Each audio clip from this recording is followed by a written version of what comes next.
Olá pessoal, tudo bem? Espero que sim. Meu nome é Samuel Dalelaste, sou médico e esse é o nosso canal no YouTube para falarmos sobre saúde, qualidade de vida, bem-estar. Lendo os comentários que vocês escrevem abaixo dos nossos vídeos, fazendo um filtro aí e tentando entender o que seria um vídeo bacana para falar nesse momento, percebo que existem muitas pessoas me questionando e me perguntando sobre a importância do uso de antioxidantes.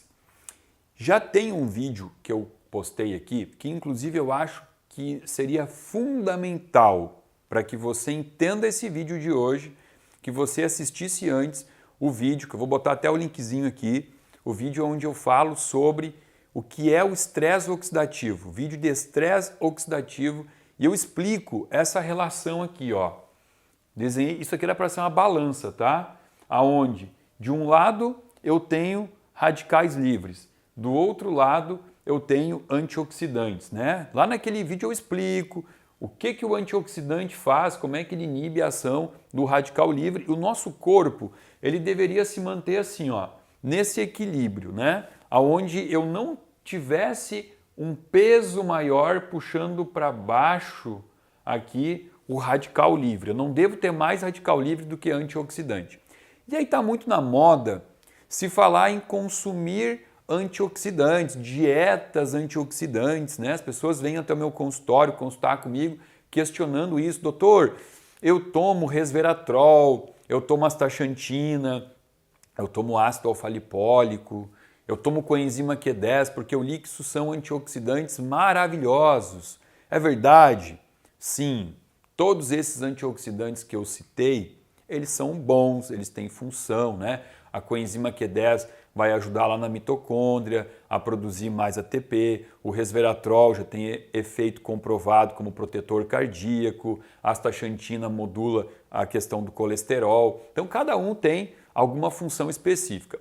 Só que eu não posso deixar de lembrar que o meu corpo ele já tem um sistema antioxidativo funcionante e que funciona, e que se você tiver um controle na produção dos teus radicais livres, se não for algo exagerado, né? Se você não for um cara extremamente estressado, que dorme 2, 3 horas por dia, que come somente alimentos inflamatórios, se você não for esse paciente, se você for um paciente que ingere água, dorme bem, gerencia o estresse. O nosso corpo tem um sistema antioxidativo que dá conta do recado. Ele dá conta de manter a gente bem, de manter a gente antioxidado. Tá? Então assim, vamos entender um pouquinho sobre como manter o meu sistema antioxidativo funcionante.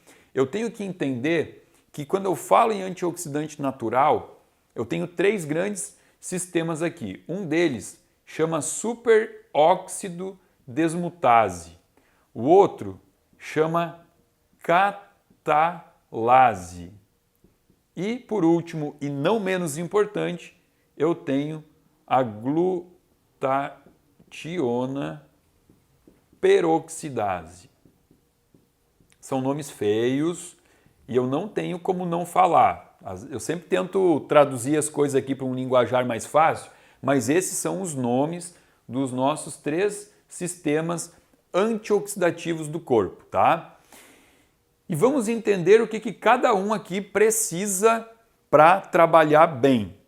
Quando eu falo em radical livre, que é uma coisinha que tem função no corpo, radical livre é necessário para o corpo, né? Se a gente não tem radical livre, muitas coisas não funcionariam. Só que o radical livre, ele tem que ter um tempo curto no nosso corpo, tá?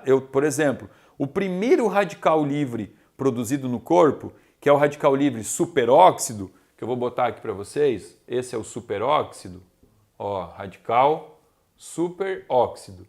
Ele é um radical livre necessário para algumas coisas, só que ele não pode se manter muito tempo aí. Ele tem que rapidamente deixar de ser um radical livre. E quem faz isso, já está o nome aqui, ó, superóxido desmutase, que é a famosa SOD. Essa é a enzima que faz com que o superóxido se transforme em H2O2, que é o peróxido de hidrogênio. Só que a superoxidesmutase, ela não trabalha de graça. Ela precisa de alguns cofatores que vá fazer com que ela trabalhe bem. E eu tenho a superoxidesmutase em 2 locais da minha célula. Vamos desenhar uma célula aqui, ó.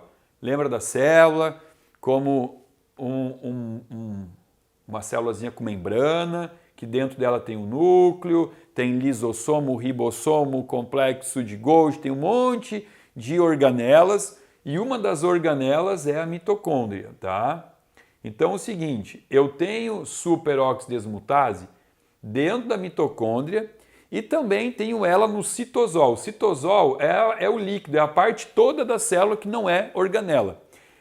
A SOD, que está dentro da mitocôndria, ela não funciona sem manganês. Então aqui, ó, mitocôndrias precisam de manganês, ok? E a SOD que está no citosol, ela precisa de cobre e zinco.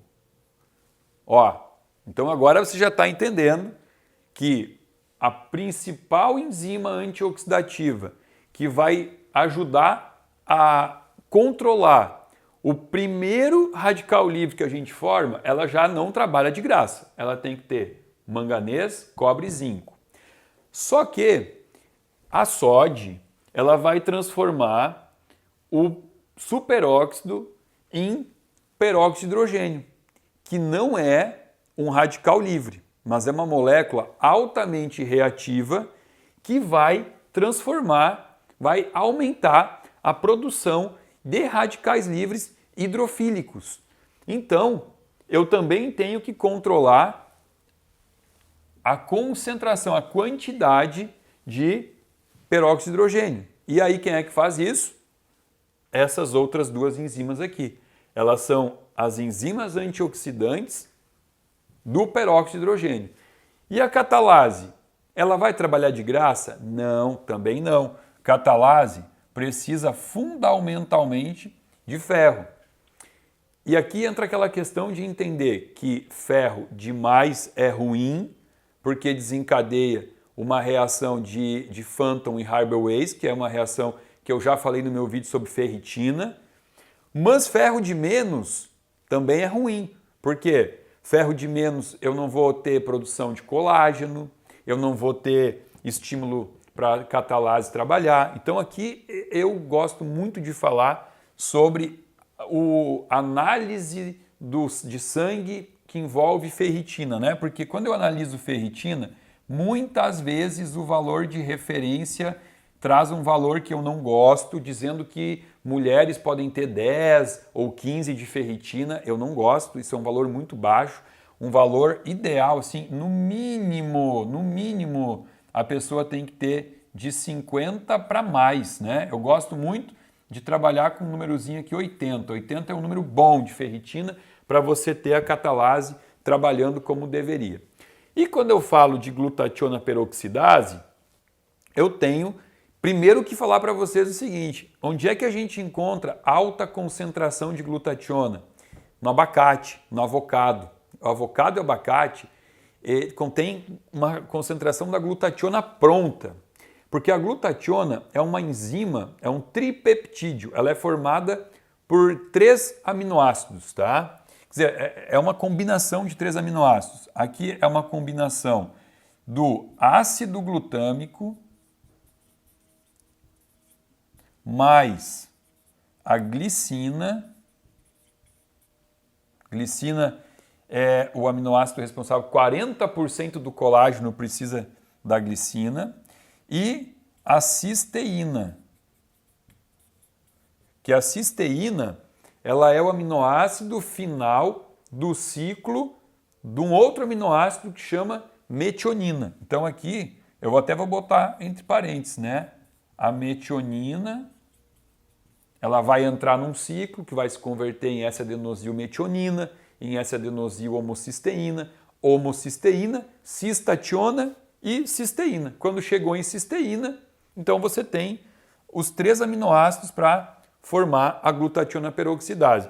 Só que esse ciclo onde a metionina chega em cisteína também é dependente de 3 cofatores, vitamina B6, B9 e B12. E aí entra a questão da B12, porque a B12 ela é importante aqui para esse momento, aonde eu tenho que transformar a metionina em cisteína, mas a B12 também tem uma jogadinha legal da gente entender aqui, que é o seguinte, vamos botar aqui, ó. Lá naquele primeiro vídeo sobre estresse oxidativo, eu mostro como que o antioxidante ele age no radical livre, sempre doando ou recebendo um elétron. Quando a peroxidase doa um elétron para ir lá e resolver o problema do radical livre, quando ela doa um elétron, ela se oxida. Só que ao se oxidar, ela ativa uma enzima chamada glutationa reduzida. E a glutationa reduzida tem a função de novamente estabilizar a peroxidase, para que ela faça o papel dela, se oxide, mas depois volte a ficar tranquila para fazer o papel dela de novo. Então, quando a peroxidase doa um elétron, ela oxida, mas ao oxidar já ativa a glutationa reduzida para estabilizar de novo a peroxidase. Só que a glutationa reduzida, que é essa enzima que serve para estabilizar a peroxidase, ela é dependente de vitamina B12. Por isso que eu já falei que a B12 aqui tem dupla função. Garantir que a metionina chegue em cisteína para poder formar a glutationa peroxidase e depois ela mesmo fica garantindo que essa enzima, quando trabalhe, ela possa oxidar e voltar a trabalhar de novo. E aí, vamos falar de novo de valor de referência. Cuidado com o valor de referência da B12, porque muitos laboratórios trazem um valor de referência que mostra uma média estatística. E alguns trabalham com médias estatísticas com uma janela muito grande, falando que de 200 até 980 está tudo certo. E aí o paciente tem 300 e como 300 está dentro dessa referência, ele acha que está tudo bem. Então tem que avaliar concentrações de ferro e de vitamina B12 com um olhar um pouco mais crítico, quando eu entendo que eu preciso de uma concentração desses cofatores ideais para que eu possa, então, ter tudo isso daqui funcionando bem. Olha o que eu acabei de mostrar para vocês aqui. Eu acabei de mostrar que antes mesmo de eu pensar em tomar resveratrol, coenzima Q10, tudo isso, eu tenho que ver se na minha alimentação eu estou tendo quantidades de ingesta necessária do manganês, do cobre, do zinco, do ferro, ácido glutâmico, glicina, cisteína, que são aminoácidos que eu também preciso, né? Saber, analisar na dieta se eu estou tendo esse aporte necessário, vitamina B12, vitamina B6 e vitamina B9.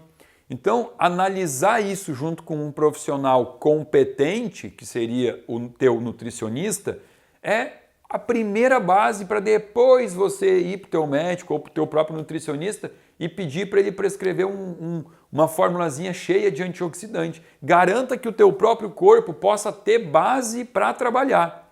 Isso é muito importante. Tá? Desculpa os nomes feios, esse monte de nome que eu botei aqui, necessário para entender. Não precisa decorar e também não precisa nem entender todo esse processo. Entenda o final do processo, que é esse monte de vitamina, de mineral aqui que você precisa garantir na tua dieta para ter um sistema antioxidante e, portanto, imunológico funcionando bem. Ainda bem que é possível editar, que depois que eu terminei toda a aulinha aqui, eu vi que eu não falei uma das coisas mais importantes em relação à glutationa peroxidase. Falei que ela é composta por 3 aminoácidos, falei que a vitamina B12 é necessária para mantê-la ativa, mas é fundamental a presença de selênio.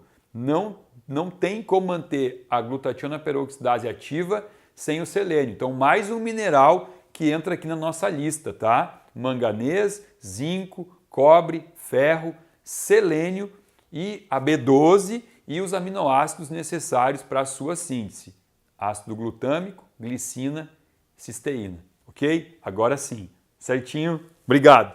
Tá bem? Então, hoje era isso. Espero que tenham gostado. Se você ainda não está inscrito no nosso canal, por favor, se inscreva. Dá um like nesse vídeo, compartilha com os amigos, compartilha com a família. Aqui abaixo desse vídeo tem um link onde você pode se inscrever e fazer parte de um grupo VIP de pessoas que recebe semanalmente conteúdo exclusivo do nosso canal. Muito obrigado. Namastê.